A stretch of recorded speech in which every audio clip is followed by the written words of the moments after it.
Hi, I'm Ben. And I'm Josh. And this is the Bad at Magic podcast. Welcome to episode 26. So normally I have a very flippant, half-researched note about the number. But as Ben so aptly brought up in the last episode, since this is a bi-weekly podcast, or a semi-monthly podcast, depending on how you look at it, this is now our 1-year anniversary for the Bad at Magic podcast of two guys talking to each other and 7 people finding it entertaining. So this is it's almost, I'd say probably almost exactly the 15th anniversary of us being friends and the 1-year anniversary of us doing a podcast together. Man, you always do way more research than I do, because I've you've just been in my life for as long as I can remember being an adult.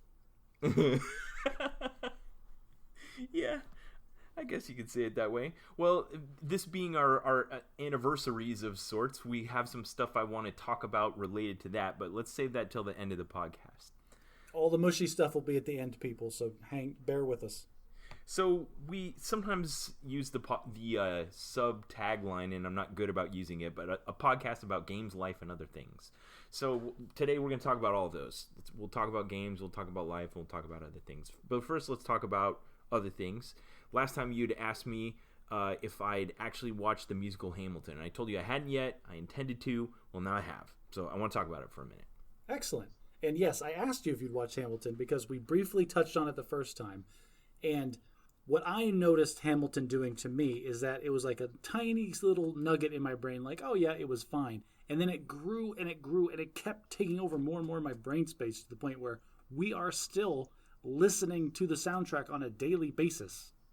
That's the epitome of a good musical. You know, that's what a good musical does. It's an earworm. It has ideas that grasp you and hold on to you. And I think that's why it was. How old is this thing? It came out in 2015 or 2016 when it first came on Broadway. I think it was 2016. So it's been around for about 4 years, and it's just kind of grown in the public zeitgeist until it reached, I'm sure it going on streaming on Disney really allowed it to go broad instead of it just being something you have to go to New York and watch on Broadway to see. Yeah, I mean, there is a subculture of people that are very into musicals and are very aware of what musicals exist. I have no clue about musicals at all. Nicole and I will probably go see a musical in a playhouse. There's a nice playhouse in Phoenix that we like that serves dinner and an intermission with some... it's nice. And we go there probably once a year or so. And she's always the one that picks what we're going to go see because I have no idea. I don't live in this space where I'm aware of did you know that J. Anthony Smith is directing for this understudy or whatever, all the fancy terms that you would use for a musical. I don't know any of that. Does Nicole follow that kind of stuff? Not really, but she is very musical, and she came from a very musical family. Yeah, and so there are a lot of musicals have been around forever, apparently. And so she's aware of a lot of them. I remember she told me, we're going to go see Fiddler on the Roof. And I'm like, oh, is that the one about the guy on a farm that's on his roof all the time? And, she just kind of shook her head sadly, it's fine, you'll like it. And she was right, I did. All right. What was the last one you went and saw? The last one we saw, I think it was Fiddler on the Roof.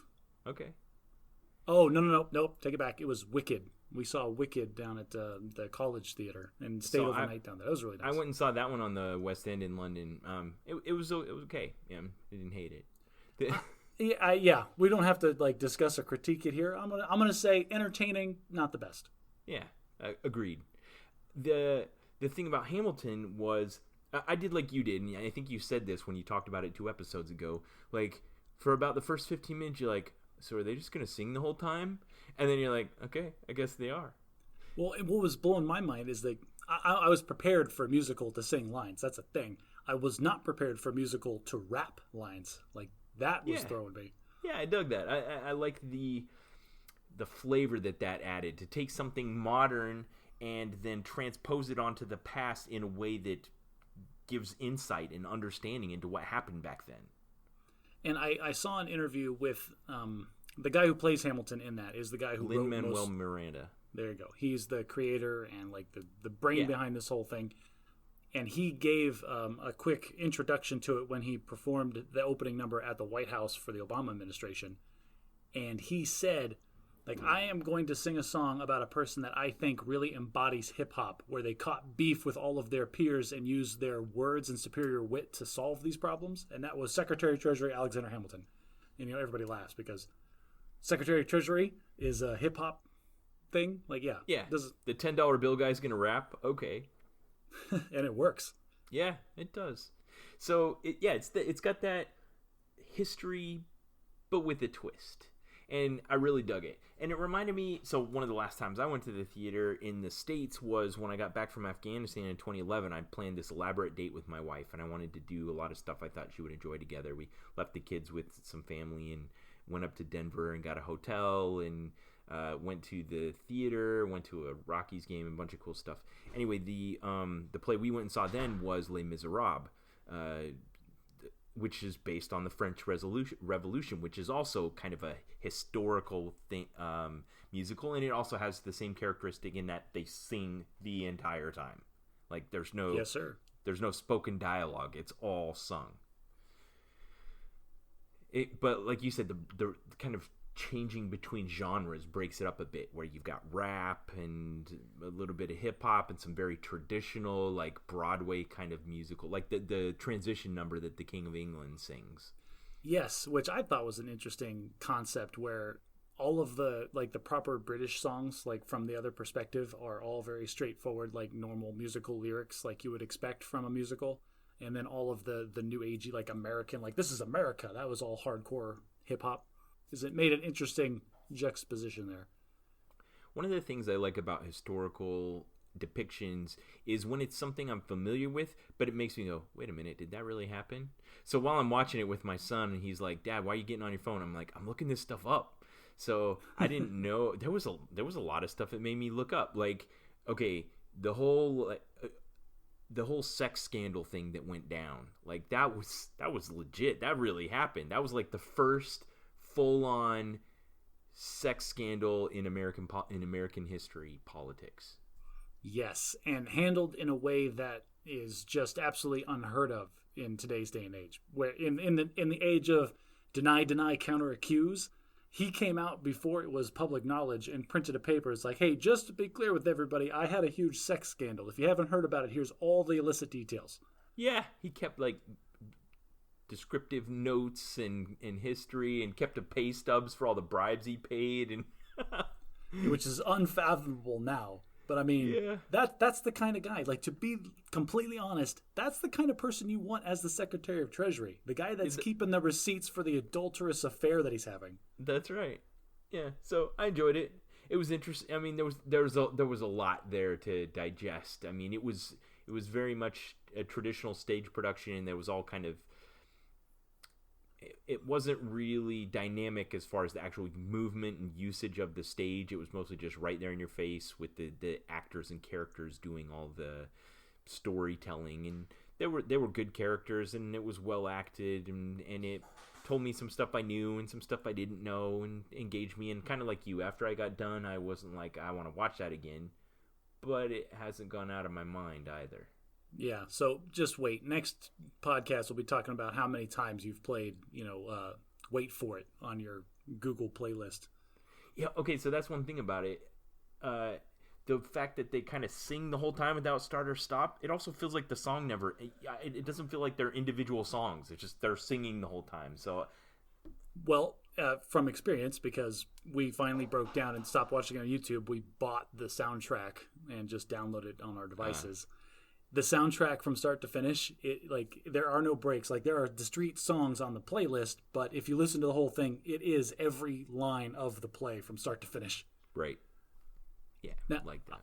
I had two big takeaways from this, from Hamilton, that I want to share with you now since you've seen it. And the first one is that I have found, and it constantly reminding me of this same lesson I have to relearn throughout my entire life, is that history is way more important and way more interesting than anyone gives it credit for. Like, you come out of high school and college thinking history is this dry, dull subject because you just had to memorize dates and names and places that don't make any sense. But then you actually start to learn a little bit of the plot line, and it is very interesting to see how it all evolves and changed and affects the modern world. The second thing is, I really want Revolutionary era jackets to come back as a fashion. I really want one of those long, like 18-button jackets with the giant cuffs and all that. That looks sharp. All right. This is the Fleshman Family Halloween challenge this year. You guys can all look like Revolutionary Hamilton family. I don't know if the kids would get as into that as they did. We're like, all right, son, you get a sword as big as your sister. So we're going to have to discuss at some point what the Fleshman Family Halloween looks like in a COVID-19 era. But I do still want to do costumes, but I don't know if I can. Nicole is a heck of a seamstress, but I don't know if she's up to that challenge quite yet. All right, well, let's change to a different subject entirely because we'll definitely come back to Halloween costumes. You also last time had suggested that I watch Palm Springs, and knowing that my favorite film is Groundhog Day, and this was kind of like a take on the Groundhog Day concept, I have a lot to say about Palm Springs. Oh, a lot, huh? It's a good movie. Well, the first thing I want to ask is just a kind of a philosophical question. What's so fascinating about the Groundhog Day concept? Why does that appeal to people? Why does that suck people in? It sounds like it could be kind of dull. Like, all right, we're going to make a movie, and we're going to show them something, and then we're going to show it again, and then we're going to show it again, and then we're going to show it again. I will tell you why, Ben. I have this answer. It is interesting to people in the same way that people replay arguments and conversations in their head over and over again in the shower, days or months or weeks after the fact, after it has happened. We all want a second chance at some of these one-shot opportunities. And interesting how just some random mundane day in our lives can have those kinds of opportunities in it. Well, yeah. And there are so many. And most of the time you don't even notice these discrete decision points as they're happening. And that's the thing. That's the appeal. Is like, man, if I could do today over, like knowing what the consequences of my initial decisions were going to be, like I could really just optimize or tweak or change what happened that day.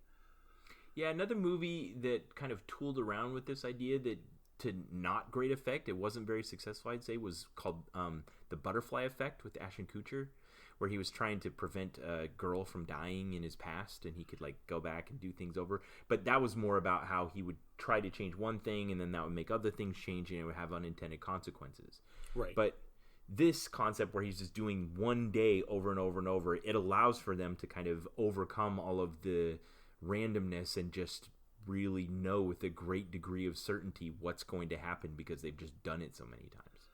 What really sucked me into the beginning of that movie was like you got this inkling. The first like 20 minutes of the film where you don't know really what's going on, and Andy Samberg is just going through, and some of the things that he says and some of the actions that he's taking, like you're just kind of like, wait a minute, are we already in the loop here? Because he has done it already. Yeah, but you also can't tell if he's just like a carefree kind of guy that just doesn't really take anything serious, or if he's in the loop. Now, in my research on Groundhog Day, that was actually one of the ways they tooled around with initially writing the screenplay for Groundhog Day, was instead of starting at the beginning and living it through with our protagonist Bill Murray, Phil Connors, they wanted to come in the middle of it where you meet this guy and he knows everything that's going to happen, and you're curious and wondering, why does this guy know everything that's going to happen?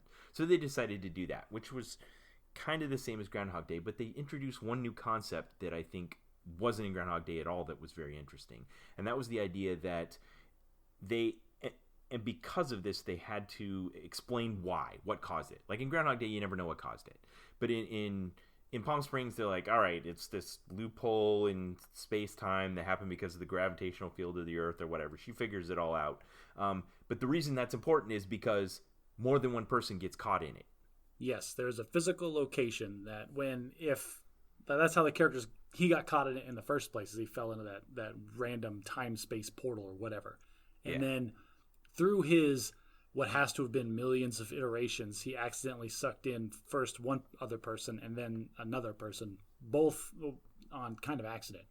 Right. So, and that made for a lot of new narrative space that was interesting to explore. What if there was another person that was caught in it too, or a third person? Oh, Ron. Ron was my favorite character in that movie. So, first things first, get this out of the way. Tell Nicole, thank you for making me watch this. She made me watch it, and by proxy, I made you watch it. Yeah, you got it. You nailed it. Second, Andy Samberg is a great sympathetic actor. Like, you see these comedic actors that become famous for comedy, like Adam Sandler, Jim Carrey, Will Ferrell. All three of them started off and were so wholly wrapped up as a funny person that you didn't think that guy could ever do something serious, and they always can. You know, Adam Sandler, I think of Punch Drunk Love, or Jim Carrey, The Eternal Sunshine of the Spotless Mind, or Will Ferrell in Stranger Than Fiction, one of my favorite movies. All three of those are great serious movies where, you know, the leading man really carries the role, and I thought Andy Samberg did really well here. Yeah, I think so too. Now, once we get through once, like you said, about 15 minutes in, where it becomes apparent that our protagonist is caught in this space-time loop, now I had a problem that you probably didn't have. And I got maybe like halfway through it, I'm like, these people suck. Like, all of them. I hated everyone. Like, they were all just jerks and mean and selfish, and no one there was, like, remotely relatable for me. I mean, I don't know. I kind of related to Andy Samberg in the idea of when he explains himself, like why he is this nihilistic, uncaring person. Because he's been stuck in this loop for so long, he's gone through all of the stages of loss and has just landed on acceptance and just like, you know what, whatever. Like, I'm going to do whatever I feel like every day. Like, why do you keep going to the wedding? Because it's got free food, everybody's there, I know them, it's easy. Yeah, I kind of like that. Now, and that's interesting in that it reveals what feels like it should have been the final form for his character. Like, he's just a carefree guy. His default mode is wearing a Hawaiian shirt and shorts, floating in the pool, drinking on a pizza slice, eating a beer, whatever. You get it. Yeah. But once a second person gets caught in the loop, you realize maybe he's not done yet. Maybe he hadn't reached. Yeah, she brought him back. Like, just that's kind of a previous incarnation of the guy. Like, he thought he was hopelessly lost in this ridiculous scenario forever and just gave up on it, really. And then this extra person comes in that allows him to actually express change and grow.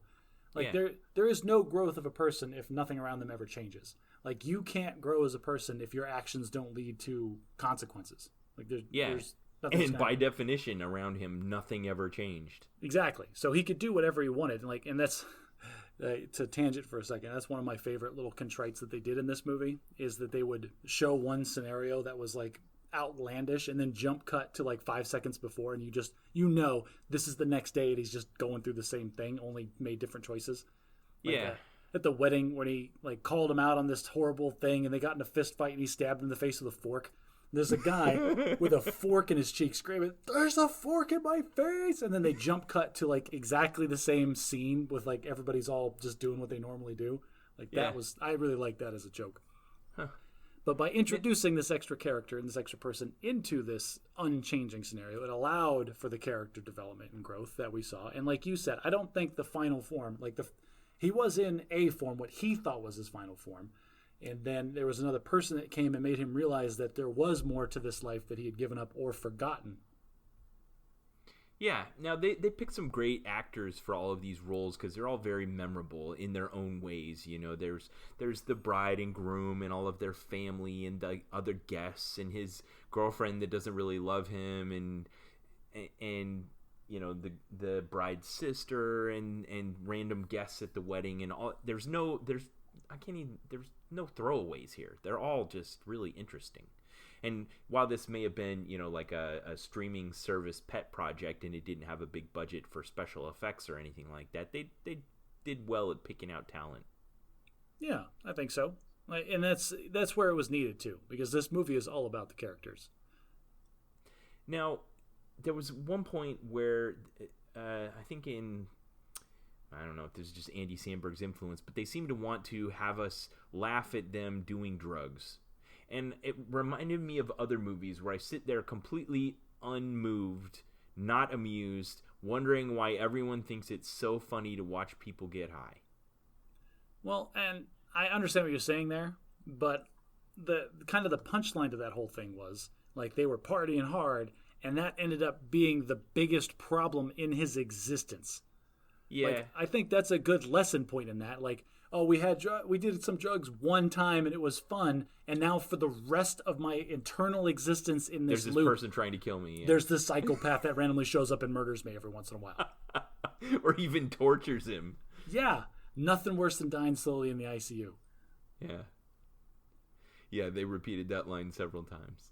Now, one of the main themes here was being alone. And it's funny how he could be in this place where he's surrounded by people that are supposedly coming together to celebrate this, to symbolically to hold a wedding, which is a celebration of the unity of two people, and yet he was so alone. Yeah, because of the unchanging nature of it. And like it was funny because they're pairing that then with the togetherness that they kept saying, like, because like then the girl starts asking him like, who have you hooked up with? Because let's face it, that's territory that Groundhog Day did not tread on.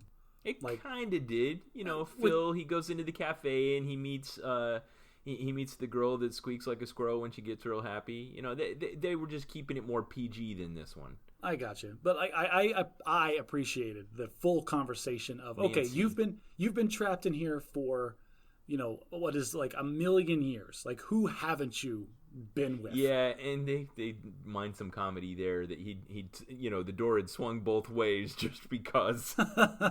Oh, that was my favorite joke. He's like, who else? Oh, your dad. And then they jump cut to a scene where they're sitting on the bed together, and it's like, that's from a movie. It's from some movie, because I've seen that exact scene too many times, where the one guy's looking at the other guy and goes, "What are we doing?" And then jumps cuts back to the two, and he's like, "No, I'm just kidding." But that's really funny.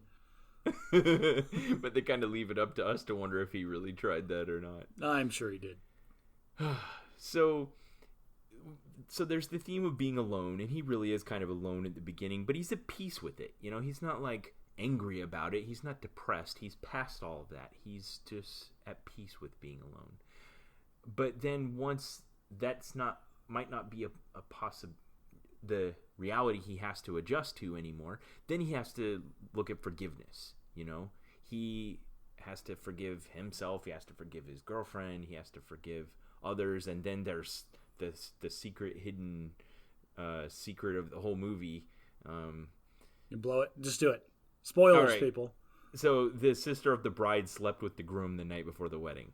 Oh, I gasped audibly and like leapt out of my seat when we discovered that secret. Like, I was so into it at that point.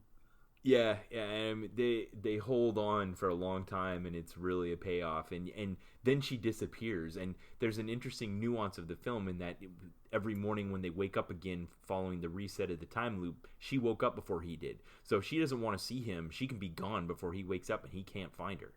Yeah, and it took him what has to have been years, because she got like a double doctorate in quantum physics in the time that she was gone. So it had to like be Groundhog Day too. You know, he goes and learns piano and ice carving, and the other guy's just like, you know, who can I get laid with? That's the only thing that I like. This movie just abstracts that away. But like I kept pausing it. Like, do you have any idea at the amount of time that had to elapse between this montage?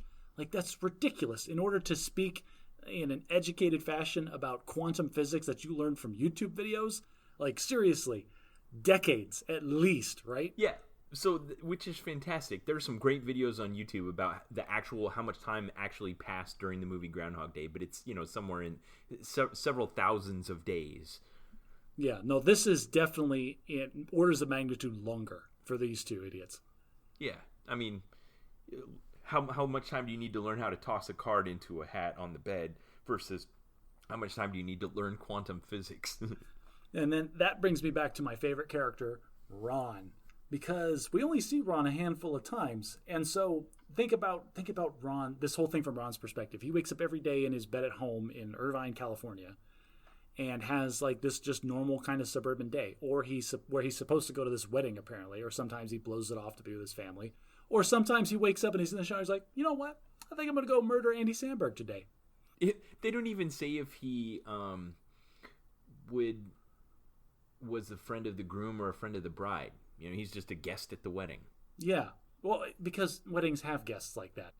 Like, I can point to my wedding picture, and there's all right, so here's all the people everybody in this picture is people we invited, and here's the set of people we actually wanted to show up, and here's the people that we didn't want to show up, we just wanted gifts from that did show up. Yeah. Now, it's interesting how Sarah's character, she does like the full self-improvement thing. Once she has to actually grapple with her sin, that's the big secret of the movie. He didn't really have one, but she did. And once she actually has to look herself in the face and to take a look at where she's at in her life, she goes full self-improvement track. And yeah, if we're going to talk about these characters as protagonist, antagonist, there is absolutely no doubt in my mind Andy Samberg is the antagonist in this movie, and our girl Sarah is the protagonist. She's the one that actually works towards a desirable end. And then when she proposes this theory, like, hey, this scenario that you admit is mediocre on the best of days, that you've been locked into for 1,000,000 years, what has to be, I have a way out of it. And he immediately balks, like, whoa. Like, are you kidding me? Like, you have to have lived just through sheer mathematical possibility, like every possible iteration of this day, hands down, no doubt about it. And you're worried about it. What are you losing? Like, you've lost literally nothing. So this is where you can abstract it and make sense of our normal lives. Do we ever get in a place where we're so comfortable in our routine that we just don't want to try something new because what we're in is predictable and comfortable and we don't want to be uncomfortable? Ben, you just, like, that's a whole aisle at the bookstore, to use a phrase that you used earlier today, of risk assessment, risk aversion versus, people that are out there, the daring do's, and the people that just, no, I just want to sit in my comfortable box. And we wax and wane and we change our opinions. And, like, I get all that. And I am becoming more and more risk averse as I get older and my children are more developed and they're taking on all the risk and I'm the one that's trying to pull them back.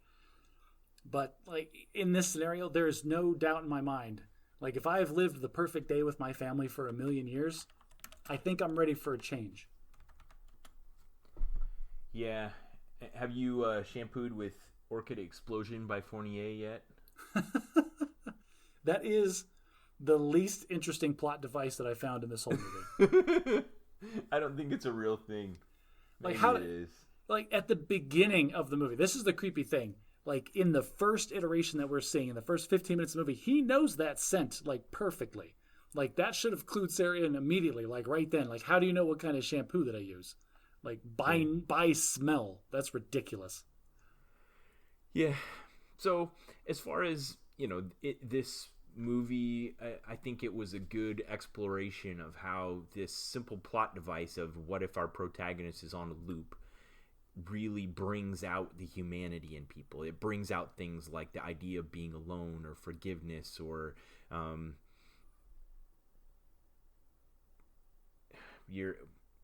whether or not you're comfortable with your things the way they are, or you're willing to change, or whether or not dinosaurs exist, or those kinds of things.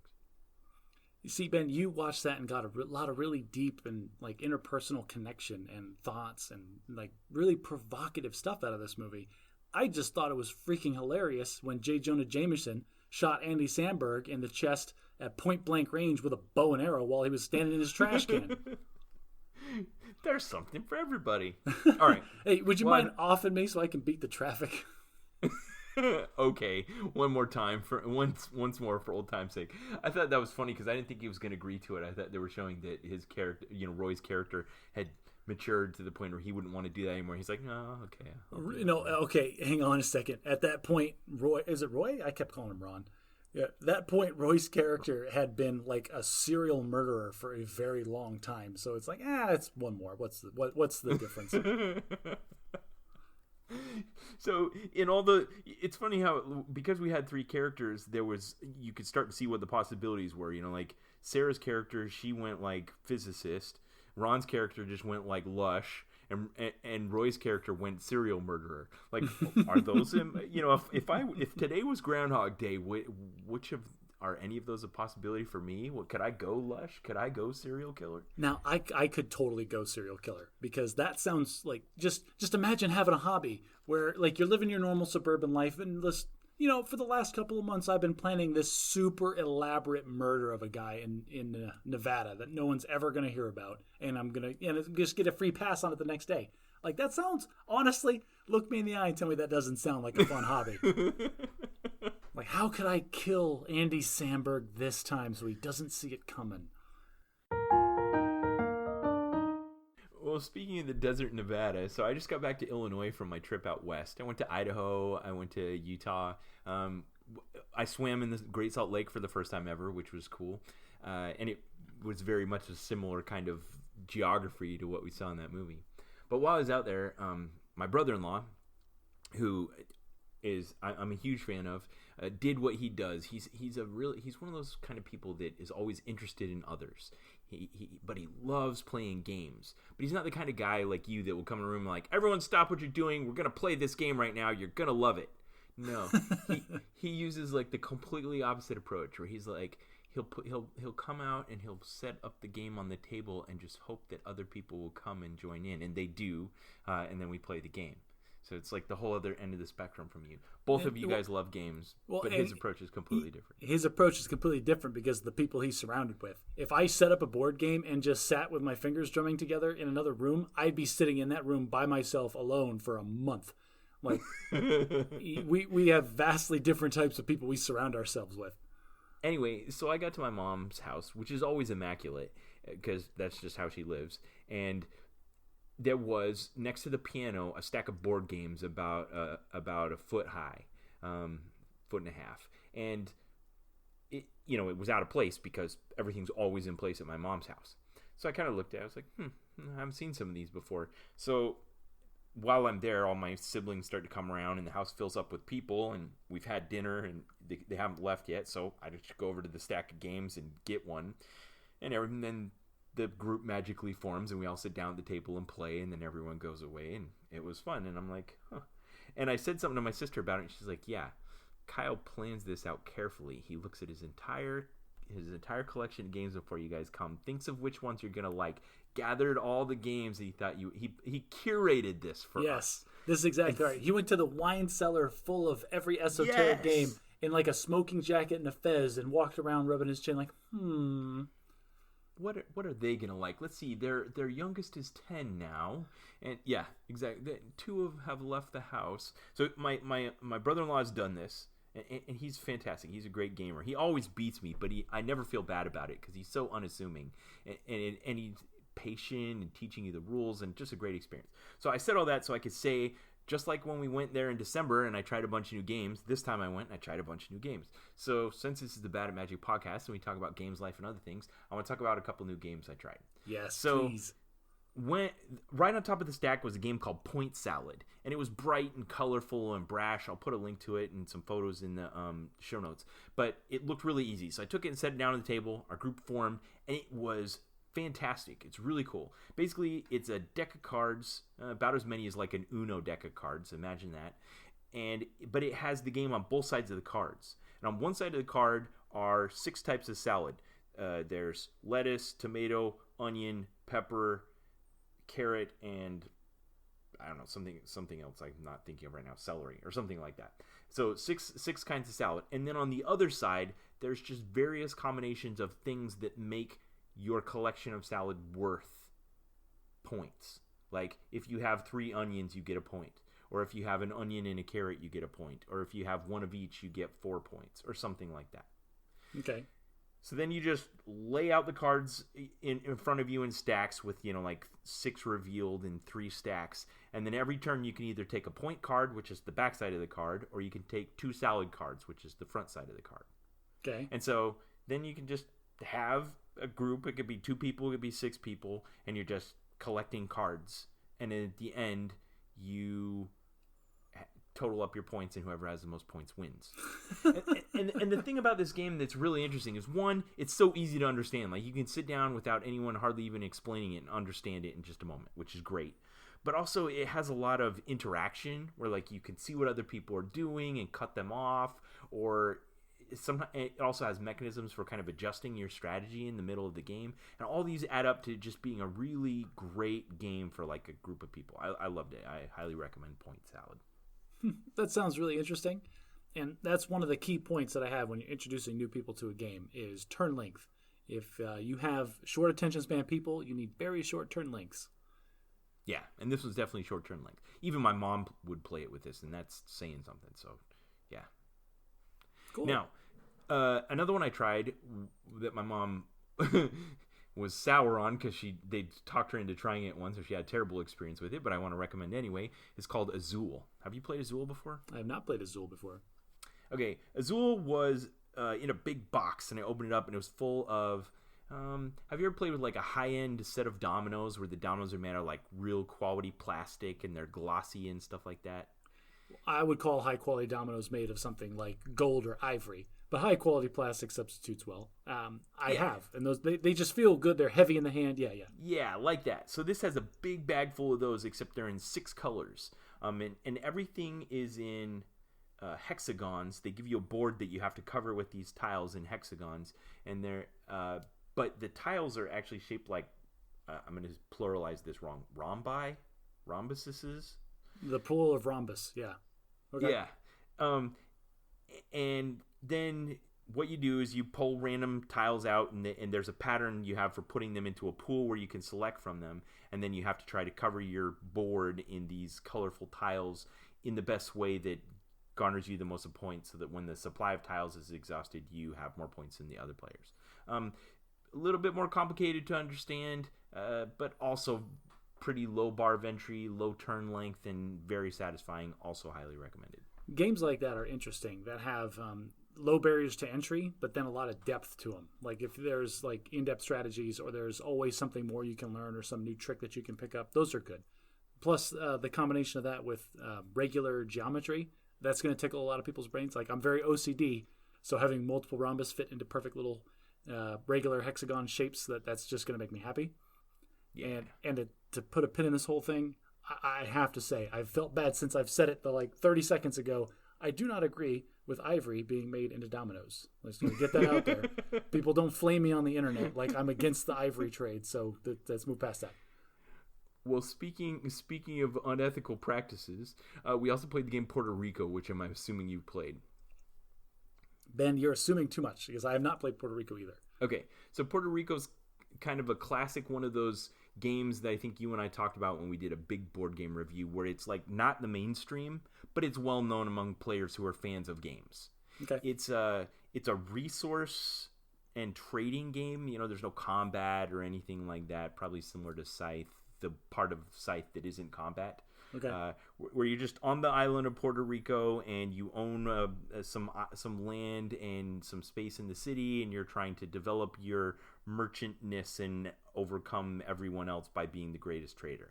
So you can trade in indigo and corn and coffee and tobacco and sugar and something else I'm forgetting. But basically, you want to accumulate resources and load them on the ships. And this game is really complex. Like, it's one of those games that takes 10 minutes to set up. There's lots of little tiles and lots of little pieces, and it's completely the opposite of Point Salad. You just sit down and everyone knows what they're doing in 10 seconds. No, it takes 10 minutes to set up, and it's really complicated. But if you like those kinds of games where it's kind of complicated, it's not really complicated. You can get it pretty fast. There's 5 or 6 different strategies you can pursue to win. You can interact with the other players, and it's a good time. I recommend it if you haven't played it. Good. No, and so about myself, I don't have any limits as far as how complicated something has to be before I lose interest. Like if it's, that looks too complicated for me, I will never say that. Like the more complicated it is, I just see it more as a challenge. Like, this is super complicated, which means it's going to take a lot of effort for me to be good at it. And spoiler alert, Ben, I'm terrible at every game I've ever played. So, I don't know. Maybe I've just super overestimated my own capabilities, but I always have fun anyway. Well, a year ago, I was away from home, and you're like, hey, man, what are you doing in a couple of weeks? We're going to Dallas, and we're going to get together with some friends, and we're just going to play board games all weekend. I'm like, you know what? I got nothing going on. Airfare to Dallas is pretty good right now. Let's go. And that was kind of what kicked off this podcast. But I remember when we got there, and there was piles of obscure, off of what's that website where people Board Game Geek get the one where they invent a concept of a board game and they get people to pay them to build it. Kickstarter. Yeah, there was Kickstarter versions of games and obscure games I never heard of. And you might look at that and go, all right, a challenge. But man, there was a point that weekend where they pulled out the 6th in a row game that had a manual this thick and a million pieces, and my brain was just going into hibernation. Yeah, those weekend benders and board games are amazing. I can't wait till COVID to be over and I can get back over to that. Shout out to all my SMD peeps in Texas. Woo! Yeah, I invited them to listen to the podcast. Maybe somebody's listening in. I'm sure they're not. They shouldn't. Put aside Azul, Point Salad, and Puerto Rico, and the other game I spent some time on while I was out there is I dug out my old Nintendo 64 that I keep at my brother's house, and I played my favorite puzzle games, Dr. Mario and the new Tetris. Only the version on Nintendo 64. Have you played that one? New Tetris? No. Dr. Mario, yes. Okay. Well, the new Tetris that came out for Nintendo 64 had this interesting wrinkle to it where completing a line all the way across was worth 1 point. But if before you completed a line all the way across, you took 4 pieces and made them into a 4x4 block, then when you would complete a line including that block, it was worth like 10 points. So it becomes all about making these blocks. And if you make a homogeneous block where all 4 of the pieces are the same ones, and you can only do that with the lines, the squares, and the L's, then it becomes a gold block and it's worth 10 points. And then if you do it with combinations of the others, it becomes a silver block. Anyway, it's a really fun sub game that it introduces into Tetris. Maybe I'll put a link to a video of it in case you've never seen it, but it's my favorite version of Tetris ever. It's fantastic. Now, were you playing the side-by-side version so at least one other person could play with you, or did you just put headphones on, ignore everybody on your family vacation, and just play Dr. Mario for an hour? Both. Excellent. That is the right answer on a family vacation. So this becomes a big social thing because a lot of my other family members like this. So, there'll be a time when someone's just sitting there playing by themselves, and then everyone's like, give me a controller. And because it's an N64, you got 4 people all, jostling each other. With Dr. Mario, you're piling garbage on each other and talking smack. And with Tetris, you're just like head down, like trying to do lines as fast as you can. But any way you look at it, good time. Those are my recommended games from my summer vacation. Azul, Point Salad, Puerto Rico, Dr. Mario, and the new Tetris on Nintendo 64.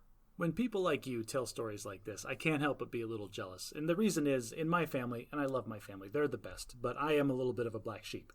If I go to a big family gathering, not one other person in the entire, county is going to say, hey, let's bust out a board game and play. I'm the guy that's got to be driving that truck, right? And so then I go to these, gatherings or, the benders that I have in Texas, or if some other person's house and, there's other nerds there, and then we can talk or even, play board games, just organically. That's just so amazing, and I get so jealous. The same way that oh man, being an only child must be awesome. No, being an only child sucks. You have siblings. It must be amazing. Just the grass is always greener type of effect. My siblings love to play games. Yeah, and my brother-in-law too. So appreciate them, great. Ben. Appreciate them and their weird games that they curate for you. Hey, any of my siblings that are listening to this podcast, thank you for playing games with me. I love it. Now, I have to. I considered not going down this line, but I'm going to. It probably helps that no one in my family drinks alcohol. So, what? What? Dude, alcohol play games and board games. No, come on. No. I'm going to make a hard, those two go together. That's chocolate and graham crackers. But I'm saying, if your family's all sitting around, somebody cracks open a beer and they're just sitting around talking, and that's entertainment enough. But, we're we play board games to entertain ourselves. Man, so I don't know where to go with this. Because there's so many jokes. I can't pick out just one. I think I've got to settle with, okay, so what you're saying is that Mormon culture is just so boring that board games are that much more appealing? Is that what it is? Ooh, good one. Okay. Well, speaking of games that bring people together, when you and I first met, you were playing Magic the Gathering, and you introduced me to it, and that led to us being friends and this podcast. And this week I was looking at an article by Jim Davis, one of my favorite Magic players, former pro or current pro, but big streamer and YouTuber with Magic. But he'd written an article on his website. He's currently sponsored, and I'll put a link to the article, where he asked what your signature spell book is. And he picked the number 8, but it could be any number. Basically, anyone that's played Magic for any amount of time, there's tens of thousands of Magic cards in the catalog. Which are the ones that you identify with and why? And this kind of comes from the idea that the manufacturer of the game produces things called signature spellbooks. Like they have characters that exist in the story of the game, and then they release a separate product that said, oh, this is Chandra's spellbook or Jace's spellbook. And it's like all spells that are very much like flavor-wise associated with that character. Yeah. So this would be, what are the spells that are flavor-wise associated with Josh or Ben? Interesting. And now, what was your thought process? When we first, like, you sent me that article and I read it, and like, that is interesting. And what actually really grabbed my attention was that there was a picture of somebody had taken like their signature spellbook cards, gotten a copy of each of them, and made this really like nice looking frame. Like a shadow box. Yeah, almost, with the cards like all side by side and matte framed out. Like, it was really pretty. And I immediately told myself, this is something that I am going to make. Nice. So I will make one of these. And then I started thinking, well, what would I put into that? Yes. And so the thought process, like, I immediately had to create criteria for myself. If I'm going to pick 8 cards out of all the cards that I've experienced in my gaming career, how am I going to define them? And I will say... Oh, go ahead. Oh, no. Well, my first criteria, and this was the biggest one that I kept coming back to, was I had to know the name of the card and what it looked like without having to look it up. Like, I can't go to a search engine and be like, oh, the card from this set that does this. No, I had to know it instantly off the top of my head. That's a good criteria. I like that one. Yeah. One you can think of off the top of your head. Yes. That was really kind of it. Everything else was just, I just mulled around a lot of cards, and that was the one that defined, like, if it made the chop or not. So we talked on a past episode about what Mark Rosewater calls the player psychographics. Basically, how they try to create a game that appeals to the entirety of their audience because it has different aspects to it, whether it's something interesting and powerful, whether it's something complicated and brings out your creative side, whether it's something that allows you to be competitive and play the game well, or whether it's something that's beautiful and interesting and has a story behind it. And all these things are aspects to it. And I realized anyone's signature spellbook could be related to any of those things. Like, I want this in my signature spellbook because I like the art on it, or because it has a great story, or because I won a tournament with it, or, you know, all those things. So, and for me, I kind of like you, I just started forming rules in my head, but I guess I'd made the one, like you said, of just being able to think of it off the top of my head. But for me, it was like, what are the cards that I identify with because of those player psychographics? That's interesting. Like, I some of my cards aren't necessarily like good cards in the game of Magic, but I like them just for stories that I have that exist around the card outside of the game. And so that's it. Why don't we stop beating around the bush and actually dig into this, huh? You want to go through the signature spellbook cards? Yeah. So you and I have each made a list of 8 cards. We'll take turns and tell why they're on our signature spellbook. So you go first. Oh, I get to go. Okay. So I'm going to start with my all-time favorite card. And like when this card was printed and I started using it, and it's the best card. And that's it. It's me sitting at the table. This is the best card. Changed my mind. And that card is Time Stop. It's 4 colorless, and 2 blue. And it has 3 words on it. Some of the 3 most powerful words in Magic. You picked a 6 mana instant? I picked a 6 mana instant, and I will tell you why. Those 3 words are end the turn. And then the rest of the card is full of all of the rules implication reminder text that entails. And the best part about it, and this is the thing that everybody underrates so hard, is every spell that is currently trying to make it onto the battlefield is all just gone forever. And I have, like, every blue deck that I ever played, that was a one of in every single one of them. Like, it could have been a blue aggro deck. I had 1 copy of Time Stop because it came in so dang handy every time. I remember wrecking your face so hard with Time Stop that I still, like, a decade later, I still think and giggle about it because I can describe to you the setup perfectly. You were playing Jahora the Get To deck. You had a Greater Gargadon suspended. You had this turn where, like, I knew it was going to play out this way. I had counter magic, and you were, like, countering my counter magic, and I knew, you're like, all right, he's going to tick this down, he's going to get this on the stack, and then he's going to do this. And I had this whole elaborate thing played out, and we had like 10 cards that were going to hit the board and just destroy the entire board state. And I threw down Time Stop, and the game was over. There was no way you were coming back from that. Right, and that's definitely one of those experiences. I'm like, I pick it up and I read it and I look at it and I look at the board and I'm like, wait a minute, is what I think is about to happen? Is that what's happening right now? Wait, did I just sacrifice all of my resources to get a 9/7 with haste so I could kill my opponent this second, and then he just eliminated all of it? Yeah. Yeah, and now I have no card. Yeah, no, I think that was... I know why you remember that one so much, because I believe I sacrificed all my land in order to bring my guy out, and I think you won what's called flawless victory that game. It was beautiful. It was one of those like samurai moments where like you decapitate somebody and there's not a drop of blood on you. It was just great. Okay, so you are now reaching into the territory of one of the player psychographics I didn't talk about. There's Johnny Combo Player, Timmy Power Gamer, Spike, who likes to win, Vorthos, who likes beautiful cards, and Dave, who wants to piss off his opponent. I will not deny that I am first and foremost a Johnny Combo player, but there is a Dave that lurks deep inside me, Ben, and I have cards on this list that talk about that. All right, so the first card in yours is kind of a Dave card. Time stop. The first card on my list is Savannah Lions. Which is just so, like, I want to smack you for being a noob for saying Savannah Lions. But please, explain.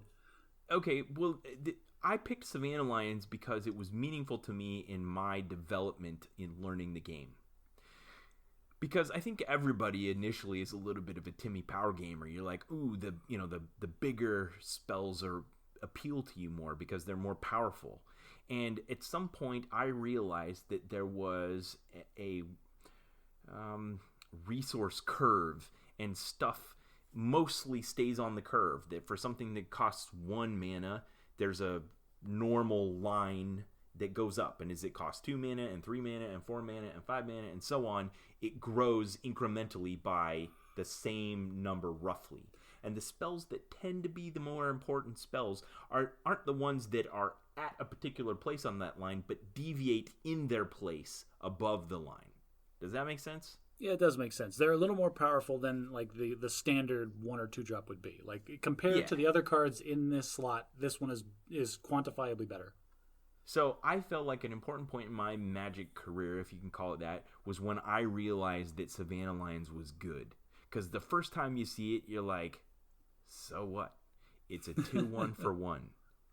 But when you realize that a 2-1 for 1 is just a little bit better than you normally get for 1 mana, you can win the game with just a deck full of Savannah Lions. Maybe. I'm going to time stop you on that and play some of my other cards. But, like, I get what you're saying. Like, if you're playing a deck of Savannah Lion-like cards they're all above the curve and they're all going to like progress the game more than what they cost, then yeah, I agree. I was tending to be a little bit more provocative than that. I would say if your deck was 20 planes and 40 Savannah Lions, that's going to be a pretty darn good deck. I would beat you. Because turn 1 you play 1, every turn single 2 you time. play 2 of them, turn 3 you play 3 of them. And White Weenie is a thing. Turn 1 you play 1, turn 2 you play 2, turn 3 you play 3, and now you have no cards in hand. So yeah, like we can have a very long discussion about that. Well, that's a good transition to your second card. Look at that. Yes, and so that's what happens on turn 4 when Josh is playing Magic. Is my favorite card, or not my favorite card. Time's not my favorite card. This card was my introduction to control and like how like it's not a game about I build my stuff and you build your stuff and that's who kills each other first. This is the first card this is an interactive card, and I have to make decisions and choices that affect the game state. And that card was Wrath of God. And I say was because they don't print that card anymore. They print not the name of that card. Really? I thought it's in the newest set. I gotta look. No, the newest set is Shatter the Sky, and it's slightly different. They do not reference cards with religious names anymore. So, like, they will print a functional reprint, like a card that does exactly what Wrath of God does, but it's not called Wrath of God anymore. And all Wrath of God does it was 4 mana, 2 colorless and 2 white, and it's destroy all creatures. Oh, it was reprinted in Double Masters, which is out right now. It's not in Standard, but it has been reprinted this year. Those words, Wrath of God. Wrath of God. Wow. Good on them. I like that. There's a lot of religious people that don't like the fact that it references God or the fact that the wrath of God destroys everything. So what I remember you playing this card, and this was also before I learned this, and I'm like, wait a minute, it says destroy all creatures. That means mine too, right? Like, why would you play this in your deck if it's going to blow up your opponent's stuff and your stuff? So I remember playing many aggro decks where an aggro deck is something where I'm going to have a lot of creatures and I'm going to beat my opponent because my creatures are either I have more of them or they are bigger than my opponent's. And I still played Wrath of God because it's always something I wanted in my hand. Like it's just a get out of jail free reset button. Like if things get out of control or start going the direction that I don't want them to go, I've got the Wrath of God. I'm going to start over. Yeah. And because it's a symmetrical effect, it comes at a discount. Like it costs very low for how powerful of an effect it is. And because you have it as a secret from your opponent, you can play it at a time when it's more to your advantage. Well, and yeah, that's a standard thing that happens in Magic is symmetrical effects typically are discounted. And I'm stalling for time because I know the balanced version of this, the one-sided version of this is called Plague Wind. It's a black card, and it's just destroy all of your opponent's creatures. It costs like 9 mana or 8 mana. It costs 9. So the same effect, except it only affects you and not me, is now more than twice the cost. So the fact that it's symmetrical gives you a 5 mana discount. Which is totally worth it. Wrath of God, I played that. I played that card a lot. All right. Well, you already mentioned the second card on my list, in my signature spellbook. Did you have anything else to say about Wrath of God? No. Go ahead. Okay. Is Jehoiah the Gitu. Jehoiah the Gitu, so after I started playing, I kind of came in during Kamigawa block and Ravnica block, kind of the end of there. And then the first new block to me was Time Spiral block. And I don't want to fully explain what that was, but in Time Spiral block, they were tooling around with the idea of time being a resource, which was a new idea at the time, where, you could trade, instead of paying mana for a spell, you could trade time and say, I'm going to get this spell, but I'm going to get it 3 turns from now. And she was a creature that could do that with anything. Yeah. And she just captured my imagination. She really appealed to my Johnny combo player, and to this day I still play decks with her in it. So that's in my signature spellbook. Yeah, so any card that has ever been existent in Magic, instead of paying some whatever ridiculous like Plague Wind, if you don't want to pay 9 mana for Plague Wind, you can pay a couple mana for Plague Wind. You pay 2 mana for it and wait 3 turns. There you go. And then you'll get Plague Wind. And like there's so many interesting things that happen with Jehoiah because the fact that is known information. This is not something that you hide and you say, "Oh, this is coming." Haha, you don't know what it is. No, it's face up. Everybody knows what's going to happen. And so both players have to play around these things that are going to happen in the future, which, like you said, was a very interesting play space. It made for a very interesting block. Yeah. Nobody else played Jehoiah the Gitu. You did, and you really liked it, and you still do. And I remember, like, when we were putting in the show notes, like, you hadn't put in any of yours yet, and I actually guessed a couple of what I thought your cards were going to be, and I put Jehoiah on the list. Yeah, good call. And in fact, my most viewed YouTube video ever is Elder Dragon Highlander deck I made where my general was Jehoiah the Gitu, and it has like 8,000 views or something like that. Yeah, that's not fair because you've had that video up since 1947. Well, what's third on your list? Ooh. Oh, hang on. Let me get this knife out of my back. Okay, pressing on. So my third card is very different because it makes my list for a reason that doesn't have really a lot to do with the game. And that is Umezawa's Jitte. It's an equipment that costs 2 that does a lot of different things. And that's what makes it very powerful, is that it has a lot of flexibility. It's never bad. It's incredibly powerful. It's still in vintage cube to this day. So like this little artifact weapon, very unassuming artwork, was incredibly powerful when it was released. It was released in Betrayers of Kamigawa. And when I got into Magic was right at the end. Like it was when the last block of that set, or the last set of that block was being released. And I'm a brand new player. I had learned how to play Magic literally the night before, like just on the internet, and I had a couple of cards I was looking at. And I went into the store and I bought a box of Betrayers of Kamigawa. And I'm opening these cards and I'm just going through them, and I have no idea what any of them are. And so I'm just sitting admiring the artwork in the store, because that's what you did back in the day. You sat there with all the other nerds, and so you could talk and socialize. And one of the cards I opened was Umezawa's Jitte. And this guy This guy saw that I had opened it, and he came over after I was done opening them all, and he's like, "Hey, you want to trade cards?" And I'm like, "Oh, that's cool. I know who it is. It's a collectible card game." This was a different. It's not the story you're thinking of. I was at ASBC at the time in Mississippi, so okay. I never saw this guy again.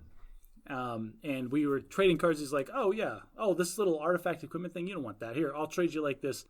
At the time. Like, this is a huge creature. Like, it's going to really have a real big impact on the game. I'm like, yeah, you're right. This is going to have a huge impact on the board state.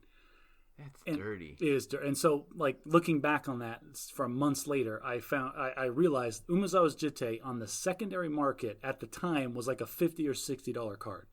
Holy and cow. I know that because that was the first card that I bought online. I bought a play set of Jittes for $200. And this guy traded me a card that was worth less than $1 for it.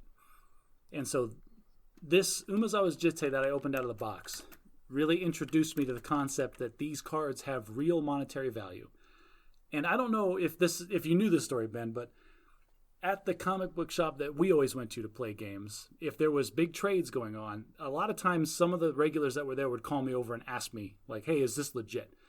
Because this was before you could just Google it and always know the current market value of stuff. Yes, and the reason for that is I vowed after I found out that this guy had gypped me that freaking hard, like just abusing his knowledge over mine, like as a new player, and that's just low. That's just mean-spirited. That is knowingly taking advantage of somebody. And I vowed that I would never. It's not good for the community. Yeah, exactly. That just makes me think less of the type of people that do this.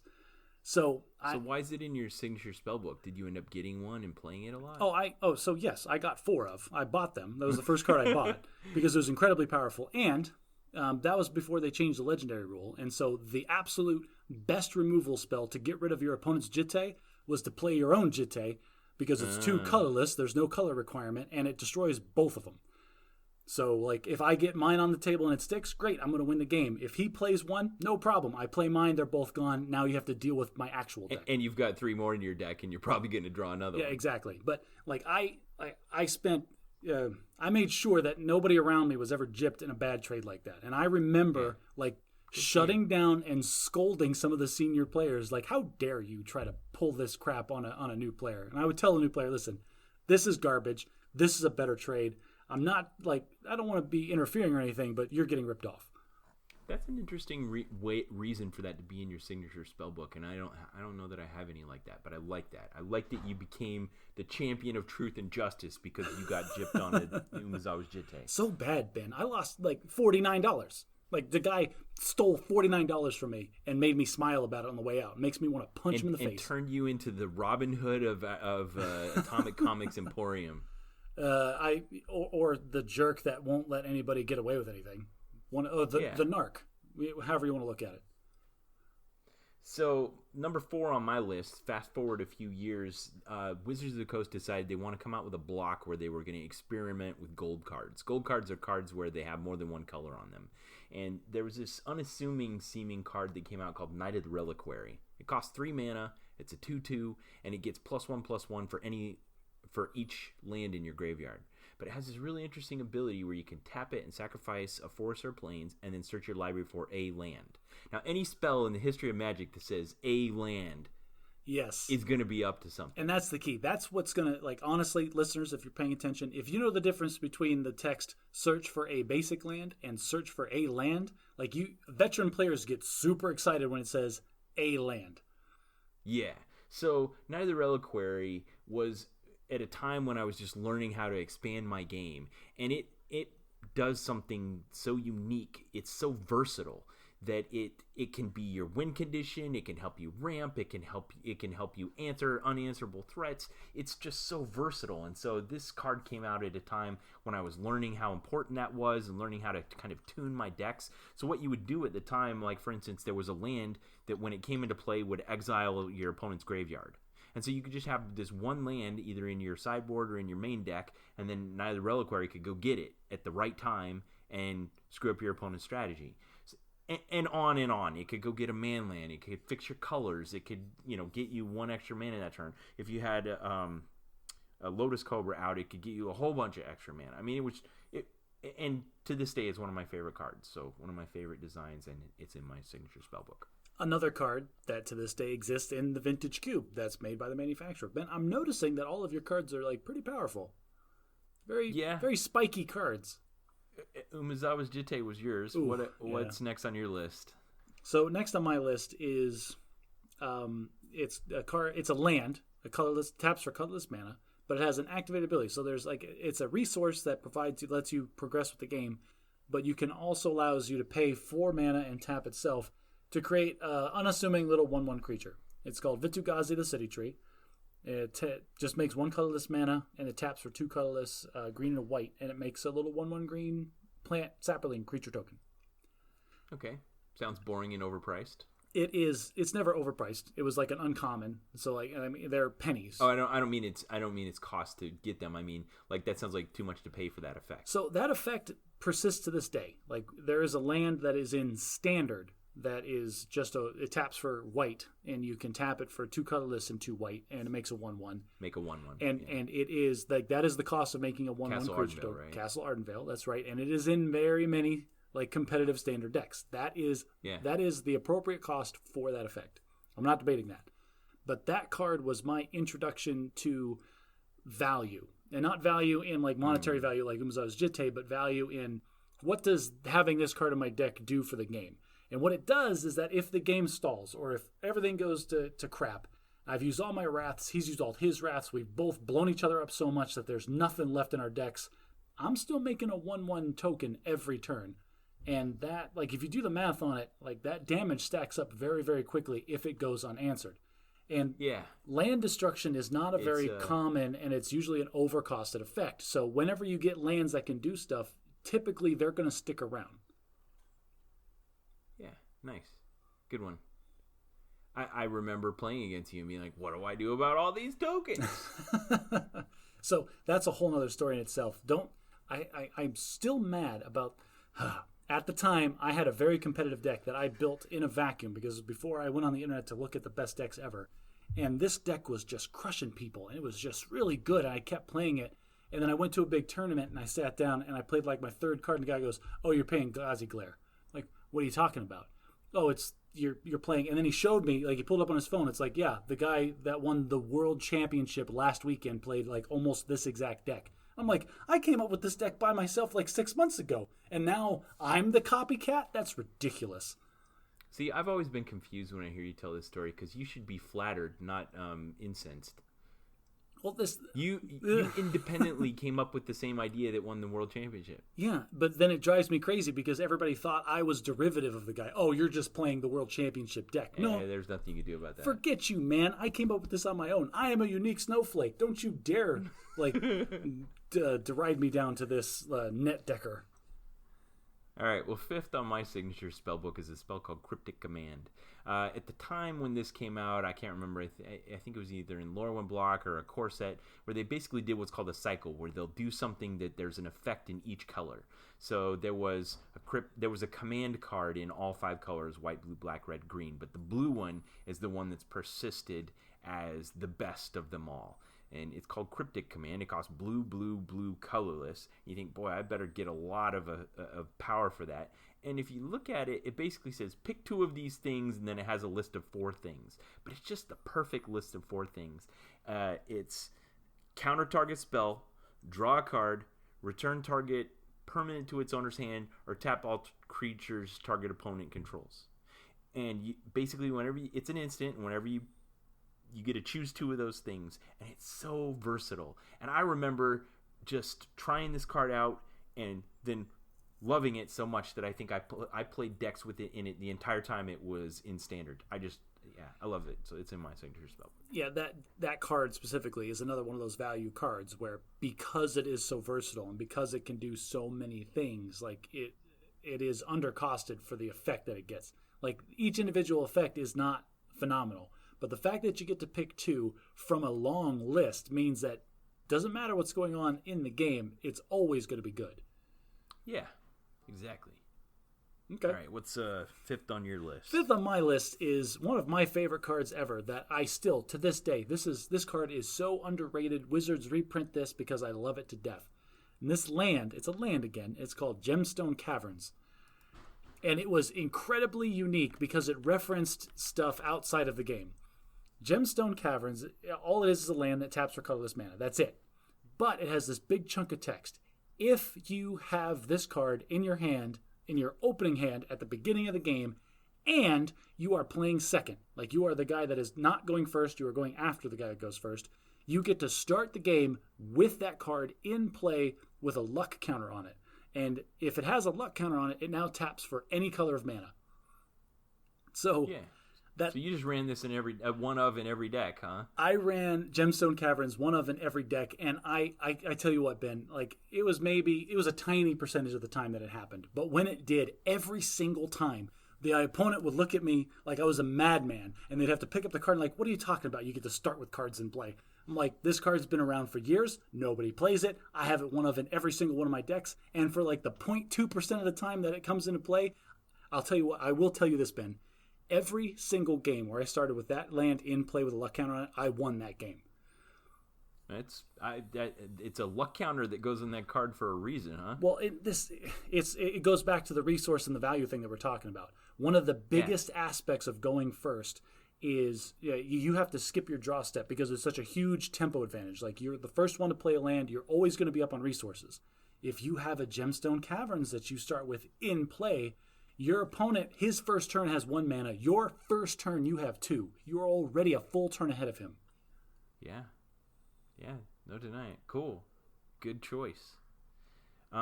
Next on my list is one kind of like that. It's a spell called Noble Hierarch. Noble Hierarch came out kind of in the middle of my career again, but it was one that I'd gone past the point where new cards like this would come out and I'd be like, oh, is this good or not? I looked at it and I knew it was good immediately. It has so much text on it. It falls in a very specific set of things we call mana dorks, which is a creature that you can play that then gives you more mana. But this one was versatile in that it costs 1 green, but it can make green, blue, or white mana. So it goes in so many decks, and it has an ability called Exalted. It's just really versatile, and I played it like the whole time it was available, and I still play decks within it. I love it in my signature spellbook. That card, for a mana dorks are a dime a dozen. There's hundreds of them that exist in the game of Magic, and I think that card is still selling for what, $30 or $40? Yeah, it's one of the top 3 mana dorks ever printed. Yeah, easily. Okay, good pick. I like those colors too. You don't play those colors, but that's fine. My next card is probably the most Dave card that's on this list. And when I was sitting back thinking, like, what cards can I name off the top of my head? This is probably the 4th card that I thought of. And it's called, this one up. Yeah, you've got to look it up, but I know exactly what it does. It's called Hoofprints of the Stag. And this is by far my favorite. I'm going to play this card, and then I'm going to do nothing for the rest of the game. And I'm just going to smile at you as you beat your head against a wall, and I'm going to win because there's nothing you can do to stop it. And all it does is it just sits on the battlefield, and every time I draw a card, I put a counter on it. Just one little counter. And then during my turn, I can pay some trivial amount of mana and take 4 counters off it, and then I get a 4/4 flying creature. So, okay. And, I mean, I'm just going to keep making 4/4s. Like, I'm going to sit here. I'm going to draw a bunch of cards. They're all going to be counter spells or kill your creature cards. Like, every card I draw is going to say screw over your opponent. And then I'm going to make creatures off of them. Okay, so this was in the stereotypical control deck.